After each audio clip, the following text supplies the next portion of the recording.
இந்த 3 விஷயங்களை மனதில் பதிய வைத்துக் கொள்ளுங்கள். முதலாவது, நடக்க இருக்கின்ற எல்லாம் இறைவனுடைய புறத்திலிருந்து தான் நடக்கிறது என்ற அடிப்படையை இறைவன் கூறுகிறான். ஒரு மனிதன் சோதிக்கப்பட்டால் அவன் சொல்லுவான், அவன் இறை நம்பிக்கை உள்ளவன், அவன் சொல்லுவான் பொறுமையோடு, இன்னா லில்லாஹி வ இன்னா இலைஹி ராஜிஊன், இன்னா லில்லாஹ், எல்லாம் அல்லாஹ்வின் புறத்திலிருந்து தான் வருகிறது, அவனை நோக்கி தான் நான் செல்ல இருக்கிறேன் என்று சொல்லுவான். இறைத்தூதர் சொன்னார்கள், இந்த வார்த்தையை சோதனையில் பொறுமையோடு சொல்பவனுக்கு அவன் இழந்ததை விட இறைவன் சிறந்ததை கொடுப்பான். அவன் நம்புகிறான், இறைவன் புறத்திலிருந்து தான் நடந்தது இந்த கடந்த காலத்தில், இறைவன் இதை மாற்றுவான், அவன் எதிர்காலத்தை எனக்கு கொடுத்திருக்கிறான், அதை நோக்கி நான் நகர வேண்டும் என்ற அடிப்படையை புரிந்தவனாக அவன் இந்த உலக வாழ்வில் வாழ்வான், எது இழந்தாலும் என்று இறைத்தூதர் சொன்னார்கள். ஒரு மனிதனுடைய குழந்தையுடைய உயிரை கைப்பற்றுவான் இறைவன்.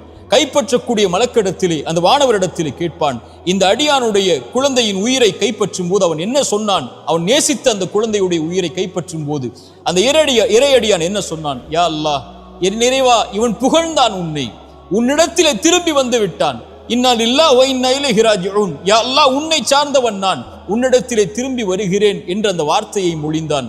இறைவன் சொல்லுவான், அவனுக்கு சொர்க்கத்திலே ஒரு வீட்டை அமையுங்கள் என்று. இதுதான் இறை நம்பிக்கை கொண்டவனுடைய பண்பு. இறைவனுடைய நாட்டத்தில் நடக்கிறது, இனிமேல் நடப்பது சிறந்ததாக இருக்கும் என்று இறைவனை சார்ந்து வாழ ஆரம்பிப்பான். இரண்டாவது, நன்றியோடு இருங்கள்.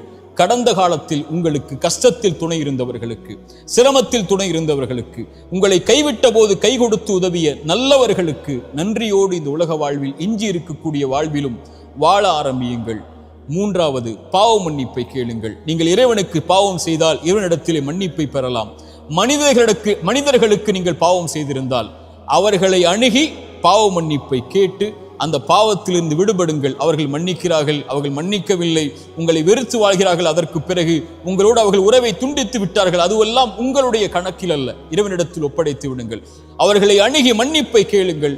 மன்னிப்பை தேடி எதிர்கால வாழ்வில் அந்த தவறை மீண்டும் செய்யாமல் உங்களை பாதுகாத்துக் கொள்ளுங்கள். இந்த 3 அடிப்படைகளை கடந்த காலத்தில் இருந்து எழுந்து வரும்போது நிம்மதியோடு எதிர்காலத்தை கழிப்பதற்காக பாடமாக பெற்று கழியுங்கள். கடந்த காலத்தில் தவறுகள் செய்திருந்தால், கடந்த காலத்தில் உங்களுடைய கரத்தாலே நீங்கள் அநீதம் செய்திருந்தால், கடந்த காலத்தில் உங்களுடைய கரத்தாலேயே நீங்கள் பாவம் செய்திருந்தால், குற்றம் செய்திருந்தால், எதிர்காலத்தில் இறைவனிடத்தில் மன்னிப்பை தேடி நிகழ்காலத்தில் நீங்கள் வாழ்ந்து கொண்டிருந்தால், எதிர்காலத்தில் ஒருபோதும் அந்த தவறை மீண்டும் செய்து விடாதீர்கள். இதுதான் குறிப்பாக நாம் புரிந்து கொள்ள வேண்டிய அறிவுரை.